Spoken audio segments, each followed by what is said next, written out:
Bismillahirrahmanirrahim. Assalamualaikum warahmatullahi wabarakatuh. Kami dari kelompok 3 dari jurusan Hukum Tata Negara kelas C semester 5. Pada hari ini, Rabu 20 Desember 2023, kami akan mempresentasikan tentang materi kami yang berjudul Sistem Parlemen Unikameral dan Bikameral serta perbandingan sistem parlemen Indonesia dengan Amerika Serikat. Baiklah, materi pertama akan dibacakan oleh teman saya, yaitu Novi Safira. Kepada Novi Safira dipersilakan. Terima kasih kepada moderator. Saya Novi Safira akan menjelaskan tentang sistem parlemen unikameral. Sebelum itu perlu kita ketahui bahwa parlemen adalah sebuah badan legislatif, khususnya di negara-negara sistem pemerintahannya berdasarkan sistem Westminster dari Britania Raya. Nama ini berasal dari bahasa Perancis, yaitu parlemen. Badan legislatif yang disebut parlemen dilaksanakan oleh sebuah pemerintah dengan sistem parlementer di mana eksekutif secara konstitusional bertanggung jawab kepada parlemen. Hal ini dapat dibandingkan dengan sistem presidensial di mana legislatif tidak dapat memilih atau mengecek kepala pemerintah dan sebaliknya eksekutif tidak dapat membubarkan parlemen. Beberapa negara mengembangkan sistem semi presidensial yang menggabungkan seorang presiden yang kuat dan seorang eksekutif yang bertanggung jawab pada parlemen. Parlemen dapat terdiri atas beberapa kamar ataupun majelis dan biasanya berbentuk unikameral, bikameral meskipun terdapat beberapa model yang rumit. Yang pertama ada sistem parlemen unikameral. Sistem parlemen unikameral adalah sistem parlemen yang hanya terdiri dari satu kamar atau badan. Dalam sistem ini tidak dikenal dengan majelis tinggi ataupun majelis rendah, serta parlemen unikameral biasanya dianut oleh negara yang sedikit penduduknya dan masyarakatnya homogen serta wilayah negaranya tidak terlalu luas. Di sistem unikameral ini terdapat keuntungan serta kekurangan. Adapun keuntungan dari sistem unikameral, yang pertama kemungkinan untuk dengan cepat meloloskan undang-undang dasar karena hanya satu badan yang diperlukan untuk mengadopsi rancangan undang-undang sehingga tidak perlu lagi menyesuaikan dengan usulan yang berbeda. Yang kedua, bertanggung jawab lebih besar karena anggota parlemen tidak dapat menyalahkan majelis lainnya apabila suatu undang-undang tidak lolos atau apabila kepentingan warga negara terabaikan. Yang ketiga, ada lebih sedikit anggota terpilih sehingga lebih mudah bagi masyarakat untuk mengatur pemerintah. Yang keempat, biaya rendah bagi pemerintah dan membayar pajak. Yang kelima, efisiensi kerja dalam lapangan perundang-undangan lebih besar. Yang keenam, lebih menggambarkan kekuasaan yang langsung dari pemilih atau konstituen. Adapun kerugiannya, yang pertama, dalam membicarakan persoalan bangsa, negara kurang teliti dibandingkan sistem dua kamar. Kepentingan daerah-daerah tidak diwakili secara langsung, hanya terdiri dari satu kamar atau badan. Dalam sistem ini tidak dikenal adanya majelis tinggi dan majelis rendah. Sistem parlemen unikameral biasanya diambil oleh negara yang sedikit penduduknya dan masyarakatnya homogen serta wilayah negaranya yang tidak luas. Baiklah, sekian dari saya. Selanjutnya saya serahkan ke moderator. Baik, terima kasih kepada Novi Safira. Untuk materi selanjutnya akan dibacakan oleh teman saya, yaitu Mustika Dewi. Pada Mustika Dewi dipersilakan. Baik, terima kasih kepada moderator. Saya akan melanjutkan materi kedua, yaitu sistem parlemen bikameral. Sistem parlemen bikameral merupakan sistem parlemen yang terdiri dari dua kamar atau dua badan, yang terdiri dari majelis tinggi atau upper house dan majelis rendah atau lower house. Pengertian tinggi dan rendah dalam identifikasi kamar bukan merupakan identifikasi terhadap hubungan hierarkis, yang kamar satu lebih tinggi dan kamar yang lain. Masing-masing kamar dalam parlemen tersebut mewakili kepentingan kelompok tertentu. Majelis tinggi pada umumnya mewakili kepentingan kelompok-kelompok fungsional, sedangkan majelis rendah mewakili kepentingan rakyat. Sistem parlemen bikameral ini mempunyai kelebihan dan keuntungan, yaitu kemampuan anggota. Yang pertama, secara resmi mewakili beragam pemilih atau misalnya negara bagian, wilayah, etnik, atau golongan. Yang kedua, memfasilitasi pendekatan yang bersifat musyawarah terhadap penyusunan perundang-undangan. Yang ketiga, karena sistem dua kamar ini dipilih atas dasar yang berbeda, maka lebih mencerminkan sikap umum dari kehendak rakyat.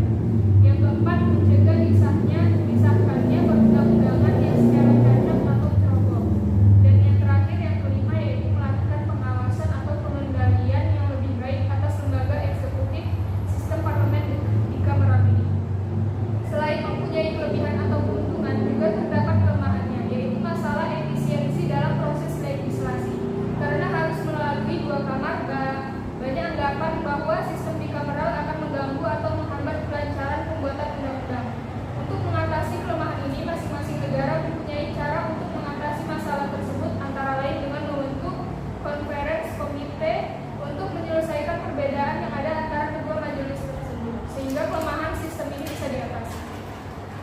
demikianlah materi yang saya jelaskan. Saya kembalikan kepada moderator.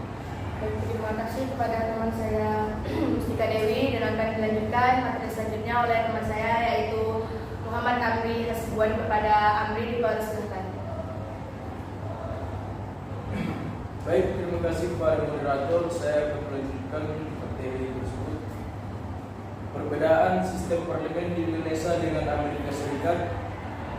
Pada sistem demokrasi modern, parlemen merupakan wakil rakyat yang bertugas membuat undang-undang, mengawasi jalannya pemerintah serta fungsi-fungsi lain yang berbeda pada setiap negara.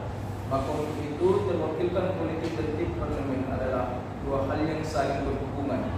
Kata parlemen sendiri berasal dari bahasa Latin parliamentum, atau secara bahasa Prancis parler, yang berartikan sebagai suatu tempat atau badan di mana para wakil rakyat berbicara satu sama lain, membicarakan beberapa hal untuk kepentingan masyarakat. Kemudian pada abad ke-19, setelah masa kolonialisme, parlemen melonjak pesat seiring dengan meroketnya negara demokrasi modern yang bermunculan sebagai negara bangsa.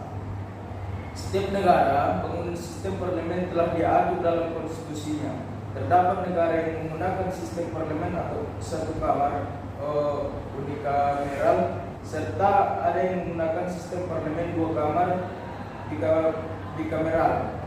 Dalam sistem parlemen satu kamar unikameral dianut oleh negara yang berbentuk kesatuan, sedangkan sistem parlemen dan dua kamar bikameral dianut oleh negara yang berbentuk federal. Meski demikian, tidak selamanya negara yang berbentuk kesatuan sistem parlemen unikameral dan negara yang berbentuk federal sistem parlemennya bikameral.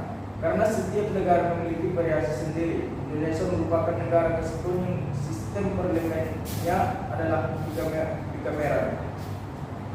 Tidak ada satu sistem, baik unikameral maupun bikameral, bahkan federalis sekalipun, yang dapat diterapkan secara universal. Tipe sistem yang dipilih oleh masyarakat khususnya bergantung keadaan politik, sosial, ekonomi, etnik, serta faktor-faktor lainnya. Maka dari itu, sistem parlemen yang dianut oleh suatu negara dapat berubah karena dipengaruhi oleh faktor politik, sosial, ekonomi, budaya, dan lain-lain. Baiklah, saya kembalikan ke moderator. Baik, terima kasih kepada Amri, dan materi selanjutnya akan dibacakan oleh saya sendiri, yaitu Natasha.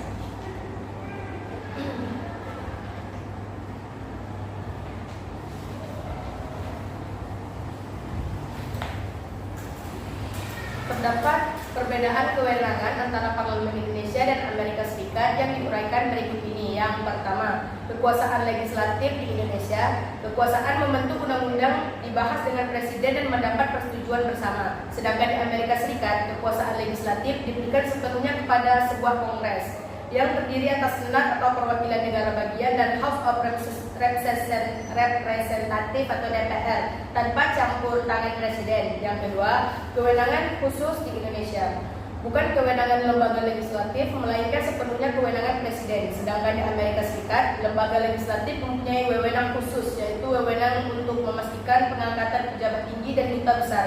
Yang ketiga, mengesahkan perjanjian di Indonesia. Mengesahkan perjanjian bukan kewenangan lembaga legislatif. Sedangkan di Amerika Serikat, lembaga legislatif wewenang untuk mengesahkan perjanjian dengan cara 2/3 suara. Kemudian yang keempat, mengajukan perundang-undangan di Indonesia bukan menjadi kewenangan lembaga legislatif, sedangkan di Amerika Serikat mempunyai wewenang untuk mengajukan perundang-undangan kenaikan penghasilan.